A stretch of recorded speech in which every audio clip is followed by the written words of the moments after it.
بہت تحقیق کی ہے بڑے بڑے ڈاکٹروں سے جن کی ریسرچ ہے. یاد رکھو ہر ڈاکٹر کی ہر چیز میں ریسرچ نہیں ہوتی. بعض بار ڈاکٹر بھی جان چھڑا رہے ہوتے ہیں, ان سے پوچھو نا یہ چیزیں, کہہ رہے ہیں یار میں نے تو مجھے نہیں پتا اس میں. جو اچھا ڈاکٹر ہوگا وہ کہے گا میری ریسرچ نہیں ہے. لیکن جنہوں نے باقاعدہ پراپر ریسرچ کی ہے نا, تو چائے صحت کے لیے فائدہ مند بالکل بھی نہیں ہے, بالکل بھی. اس میں کہتے ہیں دماغ تیز ہوتا ہے, بکواس ہے بالکل, کوئی دماغ تیز نہیں ہوتا اس سے. اور کینسر ختم ہوتا ہے, کینسر کے خلاف سب فضول قسم کی, اس کو بکواس کا لفظ بھی اس کے لیے ہلکا ہے. بس چھٹا ہے مزہ کاکڑ دنہ ہو جاتا ہے پی کے, ویسے زیادہ کچھ نہیں ہوتا. حقیقت ہے, ٹھیک ہے نا, بس یہ ہوتا ہے. اور یہ وقتی ہوتا ہے, یہ بھی کوئی یہ نہیں کہ اندر سے باڈی کو ایک طاقت مل رہی ہے آپ کے, انرجی مل رہی ہے. تو بس وہ ہے کہ جیسے سٹا لگاؤ تو سٹا ہوتا ہے, آپ کو پتا ہے. چرس پیو ایک دم فٹ فاٹ ہو جائے گا. اب چرس کے فضائل بیان کرنا شروع کر دیں تو غلط ہے. نشہ ہے نشہ, ہاں یہ بہت ہلکا نشہ ہے یہ کہہ سکتے ہیں آپ. چرس, ہیروئن تو بہت ہی خطرناک چیز ہے, ہیروئن تو بہت ہی زیادہ, چرس اس سے کم. چائے بہت معمولی سا نشہ ہے, لیکن ہے بہرحال نشہ ہی ہے. یہ کوئی اچھی چیز نہیں ہے. میں بھی پیتا ہوں, چھوڑ دی تھی 1 سال, پھر لوگوں نے پلا کے جہاں جا رہے ہیں چائے. ابے بھائی منع کرو تو لسی اٹھا کے لے آتے ہیں. اب لسی کون پیے گا اللہ کے بندو. تو مجبوراً پھر وہ ہے کہ چلو وہ ہلکی چیز ہے. تو ہم نے جو چائے دوبارہ ارادہ ہے انشاءاللہ دوبارہ چھوڑوں گا میں اس کو, پینے کی چیز نہیں ہے. اور پھر اب یہ اس کا حل سوچنا چاہیے نا. اصل میں جب تک کسی چیز کا حل نہیں سوچو کہ اس کے نقصانات کیا ہوں گے تو اس کی تلافی, تو پھر وہ بات بنتی نہیں ہے. میں نے گڑبڑ یہ کی کہ میں نے ایک دم چھوڑ دی. 40 سال تک چائے پی ہے ہم نے, بچپن سے, پیدا ہوتے ہی پینا شروع کر دی تھی. مائیں تو بچپن دودھ جیسے ہی چھڑاتی ہیں بچے کو فوراً چائے پہ لے آتی ہیں نا, سب گھروں میں ہو رہا ہے. اب خود سوچو 40 سال ایک آدمی نے چائے پیو, دن میں 3-3 4-4 کپ, ایک دم چھوڑ دینا بڑا مشکل, لیکن ہم نے چھوڑ دی تھی. اور کئی دن تک دماغ کی سیٹنگ آؤٹ رہی ہے, لیکن 1 سال چھوڑ کے پھر وہ 10 دن میں کیفین کا نشہ ختم ہو جاتا ہے, لیکن ایک یادیں وابستہ رہتی ہیں. کیفین کا نشہ ماہرین کہتے ہیں اس میں کمی بیشی بھی ہو سکتی ہے, 10 دن تک رہتا ہے, بہت زیادہ 10 دن آپ پریشان ہو گئے, اس کے بعد فٹ فاٹ ہو جاؤ گے. لیکن وہ رہے گا, ایک ٹھڑک رہے گی. کسی کو چائے پیتا ہوا دیکھ کے دل چاہے گا لے لوں, یہ ٹھڑک باقی رہتی ہے. 3-4 مہینے میں یہ ٹھڑک بھی کیا ہو جاتی ہے, ختم. اور 1 سال میں تو بالکل ختم ہو گئی تھی, بڑا مجاہدہ کیا. لیکن وہی ہے, یہ میں آپ کو جلدی بتا دوں تاکہ جو چھوڑنا چاہتے ہیں نا تو وہ اس پر عمل کریں, یہ چھوڑیں, اس کا نقصان ہے آپ کو. میں نے چائے جب چھوڑی تھی تو مجھے ایک سب سے بڑا فائدہ ہوا تھا, مزاج میں ٹھنڈک پیدا ہو گئی. جو تھوڑا بہت جذباتی پن تھا وہ کیا ہو گیا. ابھی تو ٹھنڈے مزاج کی ضرورت ہے, اور جس کے 3-4 گھر ہوں اس کو تو بہت ٹھنڈے رہنے کی ضرورت ہے نا. وہ تو ورنہ وہ ادھر جائے گا, ادھر پھٹا, ادھر جائے گا, وہ پاگل ہو جائے گا. تو چائے چھوڑنے کا سب سے بڑا فائدہ یہ ہوا تھا کہ دماغ کو سکون ملا ہے, کیونکہ نشہ ہے نا, نشے سے وقتی فائدہ ہوتا ہے, ورنہ انسان ڈپریشن میں جاتا ہے. تو بہت دماغ میں ایک, یعنی بہت سی باتوں پہ پہلے غصہ آتا تھا, وہ غصہ آنا ختم. اب ٹھنڈے دماغ سے آدمی فیصلہ کرتا ہے, میدا صحیح ہو جاتا ہے. چائے پیٹ کا بیڑا غرق کرتی ہے, میدا پہ بہت اچھا اثر پڑا تھا. یہ 2 فائدے تو فوراً ہوئے تھے. خیر, تو میں جلدی سے وہ بتا دوں پھر بیان کی طرف آتا ہوں.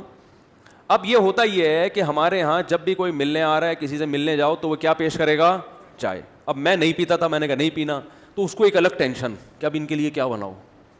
وہ بھائی کچھ بھی نہیں بناؤ, آؤ بیٹھو گپ شپ لگاؤ. یہ ضروری ہے کہ جب بھی کوئی آئے تو ٹھوسنا ہی ہے اس کے منہ میں لازمی. یہ کون سا کلچر ہے بھائی. کھانے کا وقت ہے تو چلو کھانا کھلا دو, نہیں ہے تو بس ٹھیک ہے بیٹھو آرام سے. ہمارے کلچر بن چکا ہے کہ ہر وقت جگالی کی طرح منہ چلنا چاہیے. بکریاں جگالی کر رہی ہوتی ہیں نا, یا تو کھا رہی ہوں گی یا اس کھائے ہوئے کو ہضم کر رہی ہوگی. کبھی گائے بکری کو دیکھا تمیز سے بیٹھے ہوئے؟ بکری تو میں نے دیکھی ہے, بکری کو جیسے کھڑا کرو گے بس منہ مارنا شروع کرے گی, کھاتی رہے گی, یہ کھائے گی.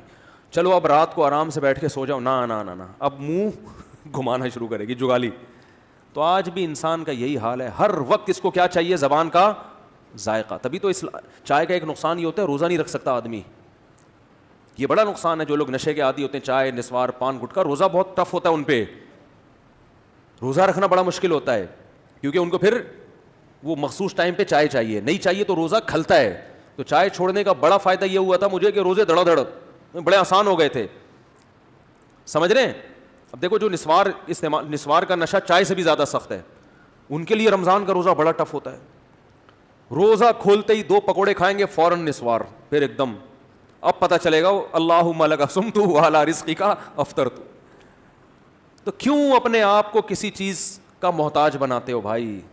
اپنے آپ کو کیوں آدمی کسی چیز کا محتاج بنا دے کہ وہ نہ ملے تو تکلیف ہو؟ تو یہ نہیں ہونا چاہیے. خیر, تو اب جہاں بھی جا رہے ہیں چائے, منع کریں تو بھائی کچھ تو کھلانا ہے, مفتی صاحب آئے ہیں, یہ بیان میں ذکر کر دیں گے کچھ نہیں کھلایا انہوں نے. تو وہ لسی لے کر آ رہا ہے, اتنا بڑا گلاس لسی کا. ابے بھائی اس کو کون ہضم کرے گا؟ پھر وہ کوئی جو ہے وہ کوئی کافی لے کر آ رہا ہے, وہ تو چائے سے بھی زیادہ خطرناک ہے کافی, وہ تو اس میں تو زیادہ کیفین ہوتی ہے. تو پھر ہم نے کہا یار وہی ٹھیک تھا. ٹھیک ہے, کیا تھا؟ اب کبھی ہم کہہ رہے ہیں ادرک کا قہوہ بنا دو, تو وہ ادرک گھر والوں کو مل نہیں رہا, بنایا تو اتنا ادرک ڈال دیا کہ وہ تو آنتوں کو گلا دے گا بھائی یہ ادرک, کیونکہ عادت نہیں ہے لوگوں کو کتنا ڈالنا ہے اس میں. تو اب بہت پھر وہ دوبارہ ہی ہو گیا حساب کتاب. پھر آپ کو پتہ ہے جب ایک دفعہ دوبارہ شروع ہو پھر چھوڑنا بڑا مشکل ہے. چھوڑوں گا انشاءاللہ, یہ اس کا باپ بھی چھوڑے گا. یہ چائے پینے کی چیز نہیں ہے. تو اب چھوڑنے کا ایک طریقہ یہ ہے کہ آپ اس کا آلٹرنیٹ یہ تلاش کریں کہ اب لوگوں سے تو ملاقات تو ہوتی ہے, کچھ نہ کچھ تو وہ کھلائیں گے ہی, تو اپنے کھانے کی چیز اپنے ساتھ لے کے جائیں. سمجھ رہے ہیں نا؟ تو میں سوچ رہا ہوں کسی حکیم سے رابطہ کر کے دار چینی, لونگ, ادرک, یہ 3 چیزوں کا قہوہ بڑا خاندانی ہوتا ہے. اس سے آپ یہ چائے کا بہترین آلٹرنیٹ ہے. اس سے باڈی فریش بھی ہوتی ہے, کولیسٹرول لیول بھی کم ہوتا ہے, اور طبیعت بھی فٹ فاٹ, دماغ بھی واقعی سچی بچی کا تیز ہوتا ہے. دار چینی, ادرک, لونگ, اس میں کلونجی بھی ہو, یہ سب چیزیں یہ تو صدیوں سے انسان استعمال کرتا آیا نا. تو اس کا ایک میں سوچ رہا ہوں پاؤڈر بنا کے رکھ لوں. کسی حکیم صاحب, قبلہ حکیم صاحب سے بولوں بھائی کوئی مناسب سا کیا بنا کے دو, دار چینی, ادرک, لہسن, سونٹھ کہتے ہیں ادرک کو, جو سوکھا ہوا ادرک, اس کا ایک تھوڑا سا پاؤڈر بنا دو یا گولیاں بنا دو. اب کسی بھی گھر میں گئے ایک ڈبی سے ایک گولی نکال کے دی, ابے پانی میں ابال کے اس کو ڈال دے, یہ بنا کے لے. یہ ہماری پتی ہے, یہ کیا ہے ہماری. آپ نے چائے اگر پلانی ہی ہے تو یہ لیں اور اسے پانی میں بوائل کر کے لے آئیں. ہم اپنی پتی اپنے ساتھ, جیسے شوگر کے مریض اپنی شوگر اپنے ساتھ لے کے گھوم رہے ہوتے ہیں نا, اور یہ دودھ پتی بھی ہے, اس کو دودھ میں ڈال کے پی لو تو دودھ پتی کا مزہ آئے گا, اور اس سے آپ کو فریشنس وہی حاصل ہوگی جو کس سے ہوتی ہے, چائے سے, اس سے بھی زیادہ, اور وہ واقعی ہوگی.